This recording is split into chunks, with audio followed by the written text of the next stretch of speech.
sat upon the meditation seat, vowing not to move until enlightenment, Mara, the evil one, was distressed.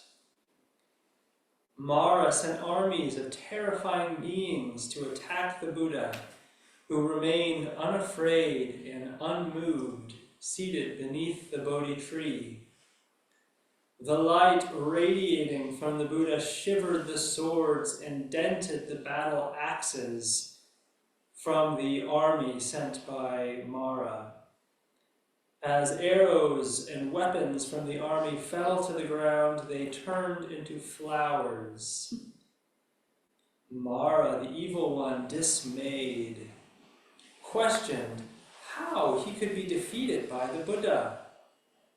Mara asked their fleeting troops to bear witness that Mara has been kind and generous.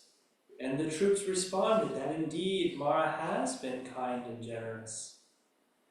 Mara then asks about the Buddha. And the Buddha, what proof has the Buddha of their generosity?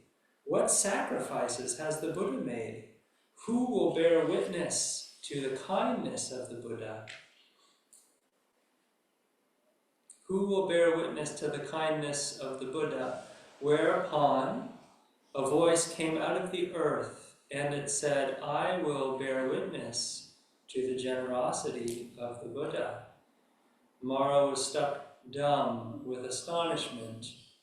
The voice continued, yes, I, the earth, I, the mother of all beings, will bear witness to their generosity 100 times, 1,000 times.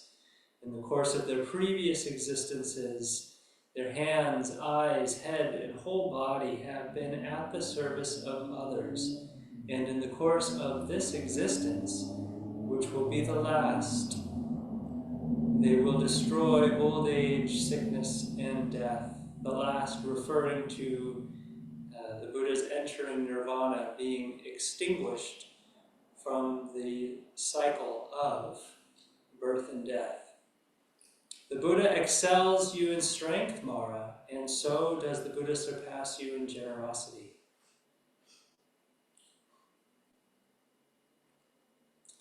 So this is the story of the first appearance of something that would become Jizo Bodhisattva in Buddhist scripture, the voice of the earth. Jizo Bodhisattva. Jizo is a Japanese name for the Sanskrit Kshittigarbha, referring to earth store or earth womb bodhisattva. In this story, it may have been a Hindu goddess of the earth that came forward and offered their testimony on behalf of the Buddha's awakening, the Buddha's kindness, the Buddha's generosity, the Buddha's wholesome qualities. The theme for this upcoming meditation retreat this week is Jizo Bodhisattva, and we'll give a few talks over the course of the week about Jizo Bodhisattva. A workaday Sesshin is a meditation retreat catered for people who work during the day. Thus, throughout the week, we'll be meeting here in the mornings and in the evenings for meditation sessions, and then closing the week with a Friday, Saturday, Sunday meditation.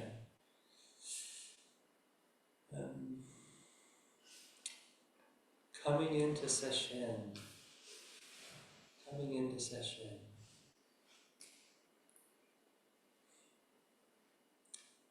Sesshin is an opportunity to really fine-tune our meditation practice, to take it to a level wherein we can actually start working with our view.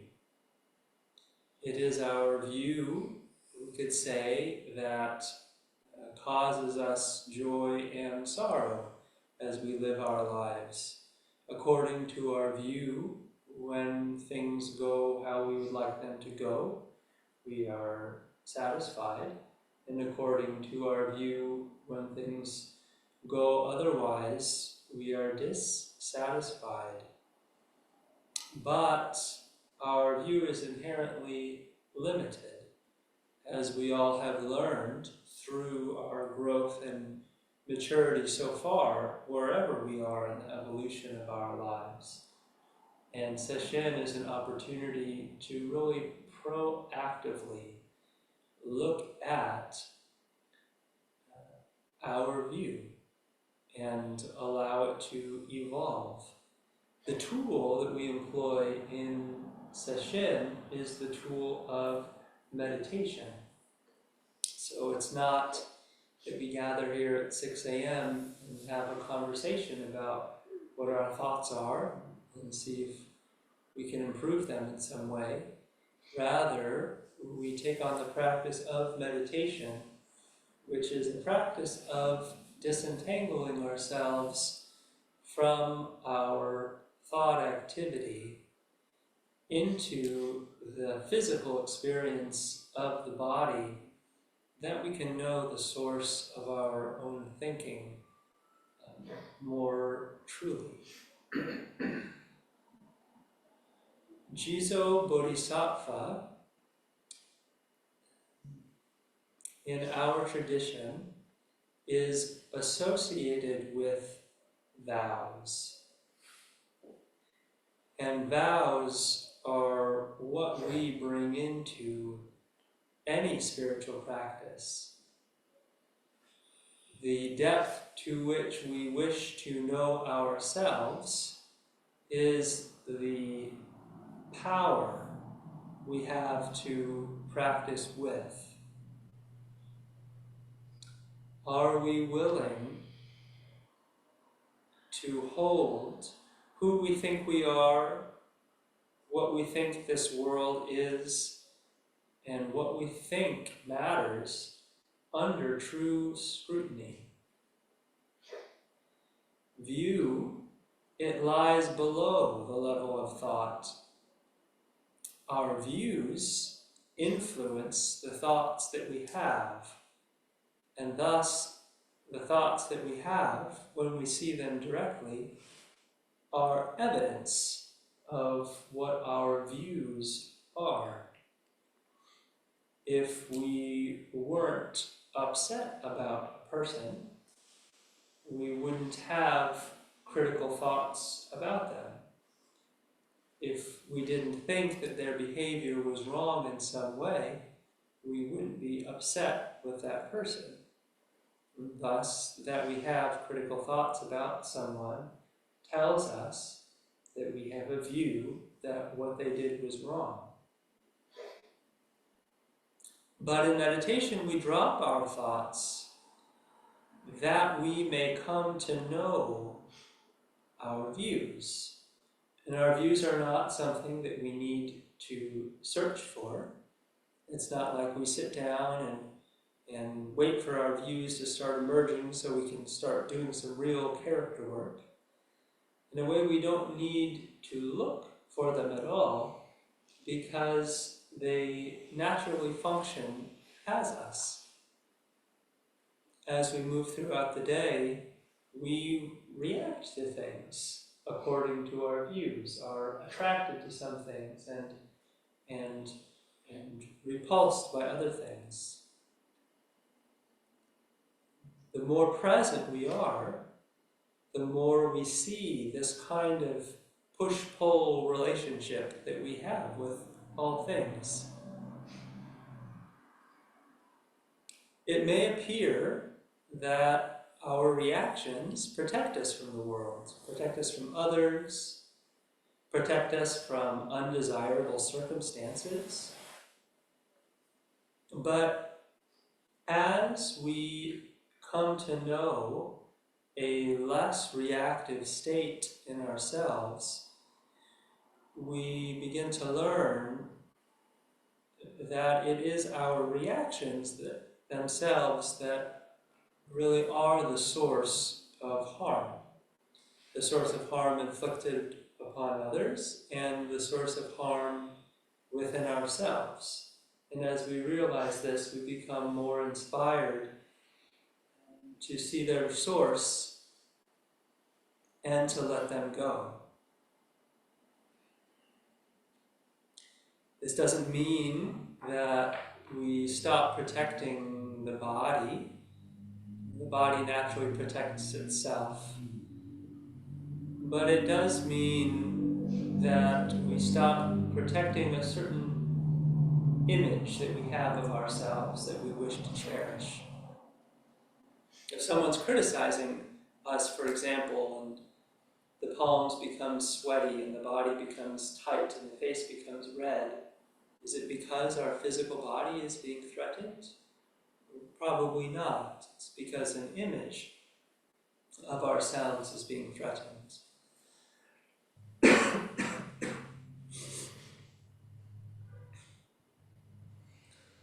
But it would be a step too far to hear all this and come to the conclusions that I have reactivity, therefore I am bad. All of my reactions are bad. This isn't a holistic view of the situation. A beautiful song was shared with me this last weekend, whose melody has escaped me, otherwise I would provide it for you. But the refrain was the lines, "Help is on the way, help is already on the way." And it was a beautiful song about what we would call our karma, in a way, talking about how really our reactivity is doing its best job to educate us about ourselves. When we really see our reactivity clearly, when we really see our projected reality clearly, in a way, it begins to point us towards its source, as if our reactivity were, and always had been, some kind of guide sent by that which underscores it. Could it really be that the manual for awakening, so to speak, is really written into even our own reactivity? Is that possible? And if that were the case, the implication would be we actually would be bodhisattvas, awakened beings, for every aspect of ourselves would be the effort to enlighten us. How lovely. Now, this would be a very harmful view to hold about ourselves if the result were to simply affirm and perpetuate our superficial ways of being. That would not be satisfying, that would not be helpful. But on the other hand, could it really be possible to see the turbulence of our own minds as some kind of, forgive my poetics here, some kind of deeper light refracted through our own egos? And if we could, this might be a liberative experience with relationship to ourselves. We perhaps wouldn't need to worry about our stuff, our baggage, quite so much if we really saw that it was really trying to teach us something valuable. Jizo Bodhisattva. So I read this story about the traditional, mythological, however you want to view it, Buddha's awakening story. And there are many different versions of this story, depending on when the literature came out.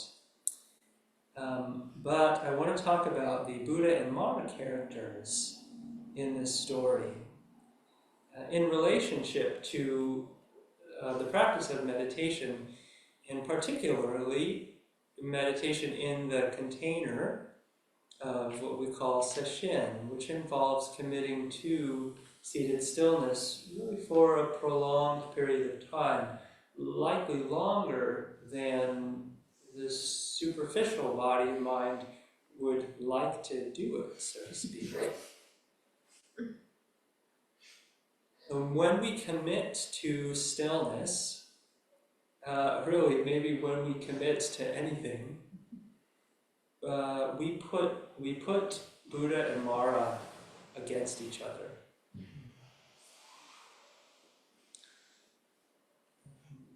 Zazen is the term for meditation that we use in the Zen tradition. Zazen, seated meditation.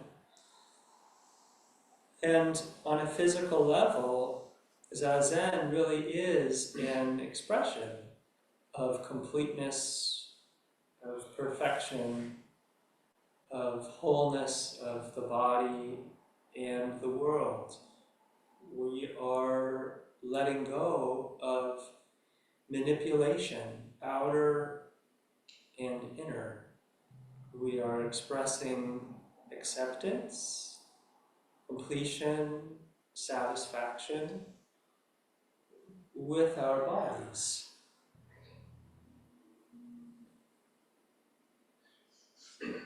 In time, our minds, if we can claim that we have such a thing, start to wonder if this is such a good idea.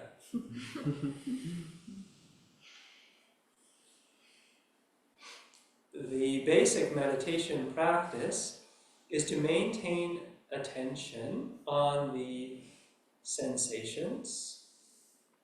There could be many different meditation objects, but this is a simple way of describing meditation. Maintaining attention on the sensations, not giving rise to thoughts about this experience being good or bad, healthy or unhealthy, leading to desirable outcomes or not. Now, it is the case for all of us that our guiding principles in this life have been our views and opinions. All of our views and opinions of the past have brought us to where we are right now. And this is why Mara asks in the story, have I not been generous? Our views and opinions have brought us to where we are now, have served us in some capacity. And we have been in relationship with them. We have defended them when other people didn't like our opinions and views. We have fought hard to maintain what we thought was important. Mara asks, have I not been generous to you?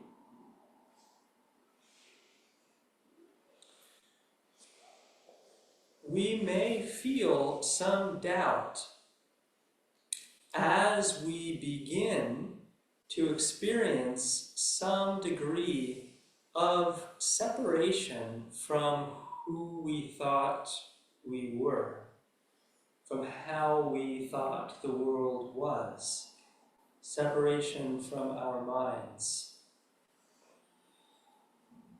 from if this language works for you, from what we once saw as reality, all of a sudden becoming Mara.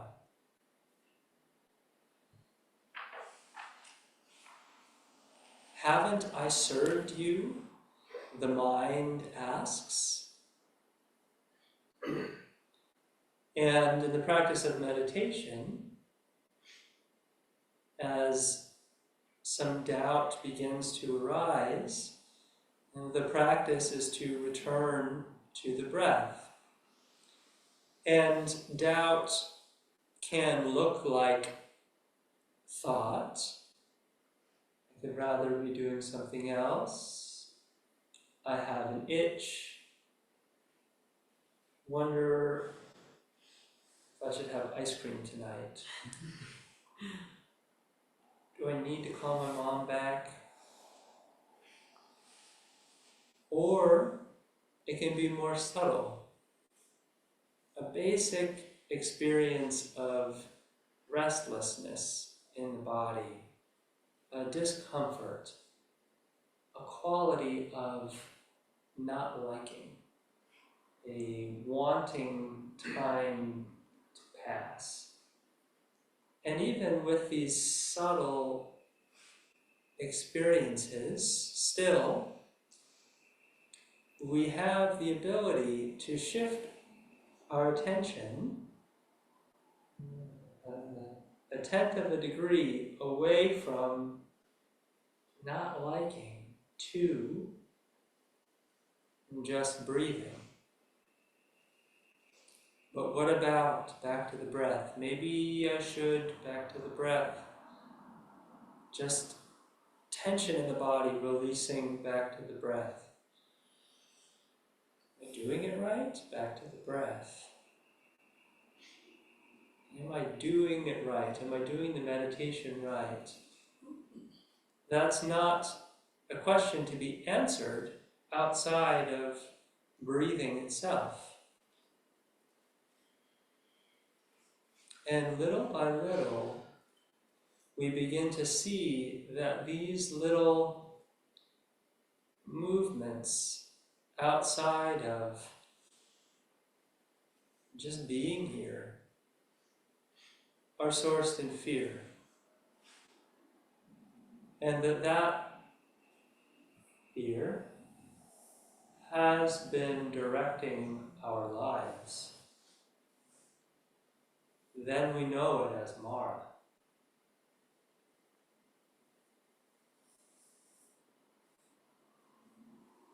Until we see all these little wanderings, movements away are sourced in fear, a basic unwillingness to simply be. The thinking mind, in a way, abhors a vacuum because it fears the truth that its very nature is unfounded. The truth is that in being one with the breath, we have more resource available. We have more to give, more to say, more strength, more creativity.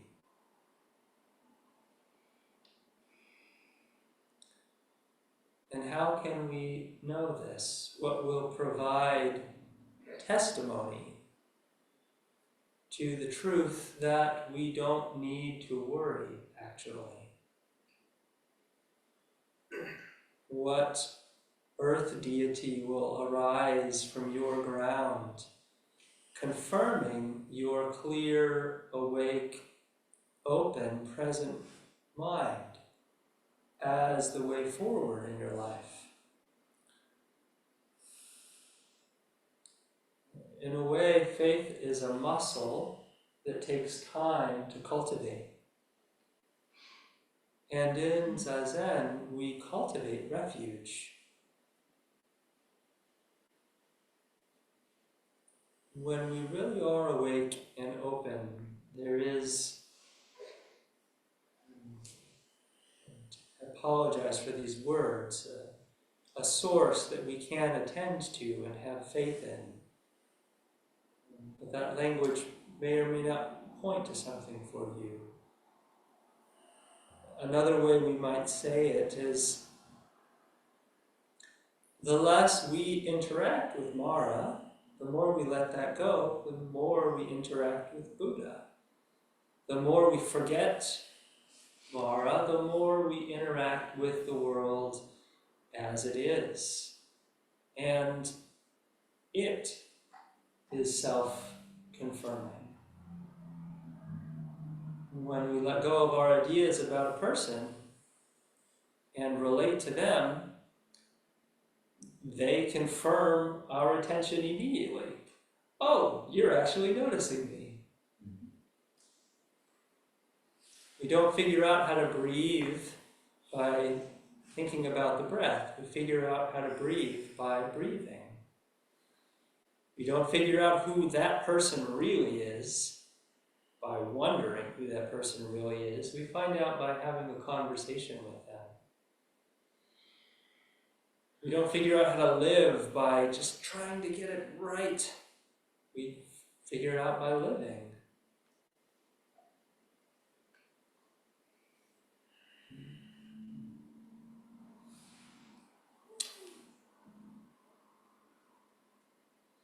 The Sesshin.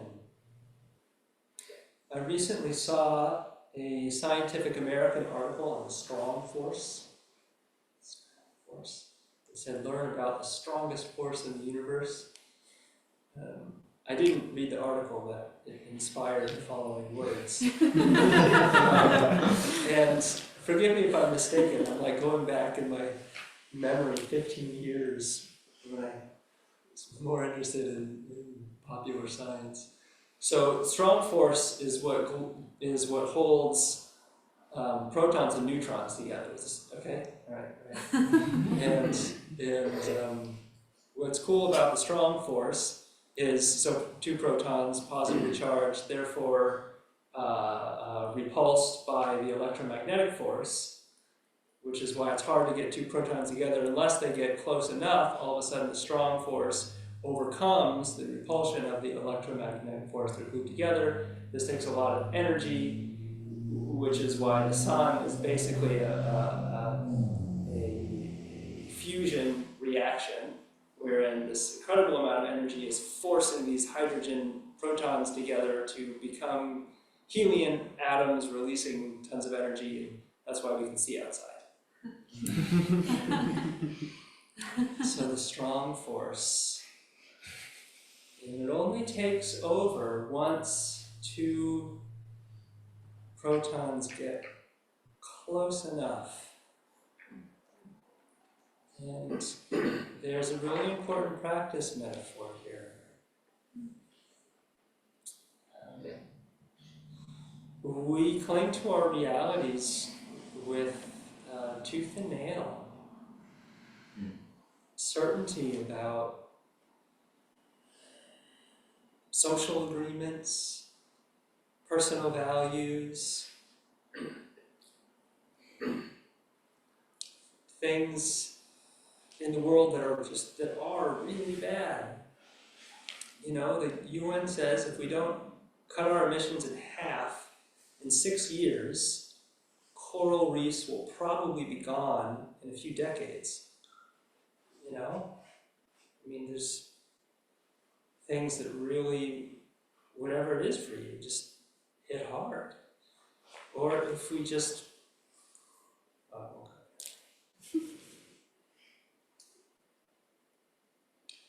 until we get the tiniest fracture in the armor of how we see ourselves in the world,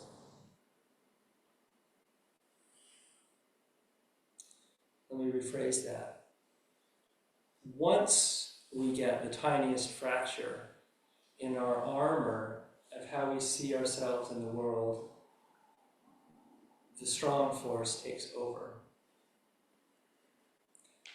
Before that happens, we live in a mechanism of ourselves against the world and are bouncing around off of things, moved by the electromagnetic force opposing that which opposes us, being attracted to what we want. But when that whole structure gets the tiniest pinprick in it, the strong force takes over. And the true strongest force in the universe is our own aspiration to know ourselves more clearly. Because once that is awakened, however tiny the seed, there is nothing stronger. Sesshin is essential because we can and do live a perpetual lie. Those with sturdy armor are not concerned about this. They may appear functional, competent, kind, and by they, I'm referring to myself.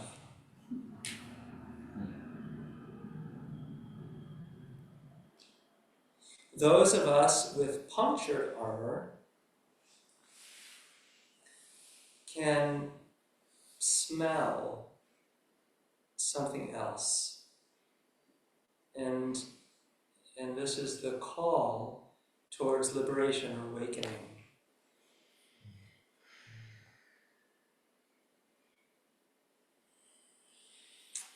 A felt sense of, and forgive my language, something else. Beautiful symbols exist in art and in our dreams. Thinking of dreams that are collectively common. You're in your childhood home, and then there's that door that somehow you just never saw before, and you open it up into this palace that was always there. Or dreams of being able to fly, or breathing underwater, which somehow you always could do, but forgot. This is a deep whisper in our bellies. Somehow, despite everything I've ever thought and heard, deep down, I just have this basic sense that things are okay. Don't you?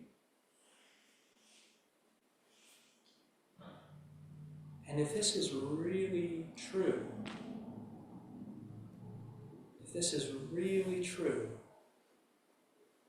that although, yes, we all must live our lives to their fullest, we needn't fundamentally be concerned.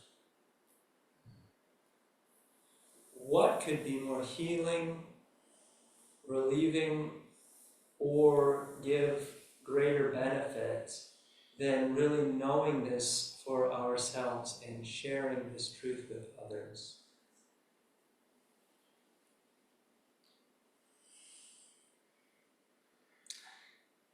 And thus, inspired by this vow, we have the vows of Jizo Bodhisattva. We'll be doing a ceremony on Saturday in which these vows will be sung. They are the vows of benevolence, optimism, determination, fearlessness, and the vow of vow.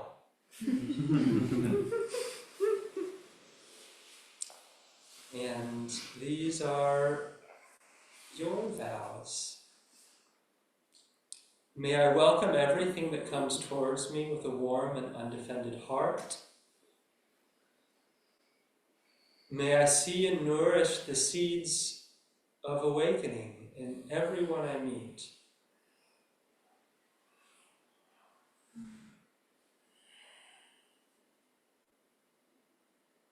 May I know that all demons arise from ignorance and take refuge in the one bright mind. What we take refuge in evolves over time.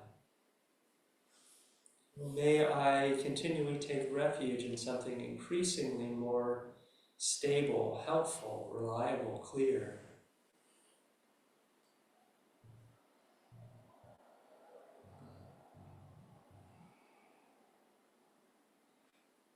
May I gladly enter every hell realm, dissolving all obstructions and never turning back.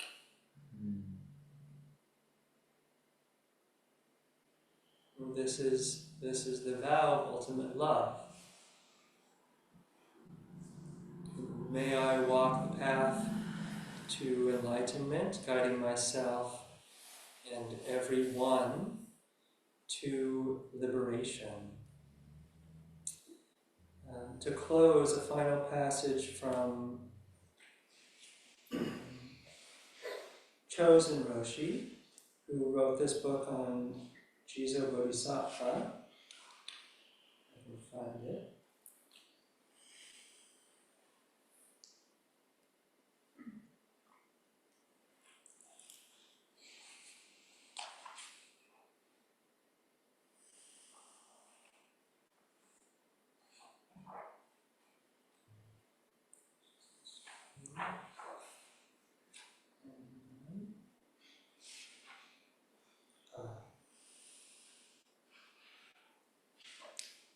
First she says, the Dharma accepts any motive.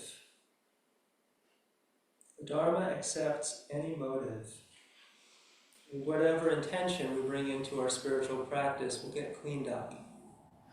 The fire of practice will burn out the impurities. In fact, it is not until we truly begin practice that we realize how self-centered we've been and how much harm we have caused. We vow to do better. The body of selfishness divides and gives rise to a body of practice. Jizo Bodhisattva has vowed to cross all living beings out of places of suffering. Vow means an aspiration that is not limited or obscured by the details of the energy movement of any one lifetime. Meaning, the function of vow is larger than our personal lives. It propels us forward on the path, even when we become discouraged. The vow operates not only within our life, but through those beings and circumstances that flow towards us and challenge us. It is important to clarify our vow and state it daily. Until we know our life direction, all decisions are difficult and we are anxious, thinking endlessly about what to do with our life. Once we know our life direction and can state it in a vow, all other decisions are simplified.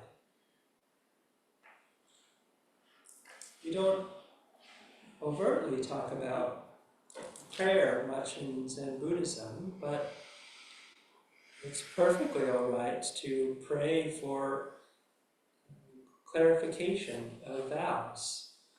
And this is very much part of the Tibetan tradition, asking that the beneficial forces of the universe, instill in us the most beneficent vows possible that will serve all life in the most effective way.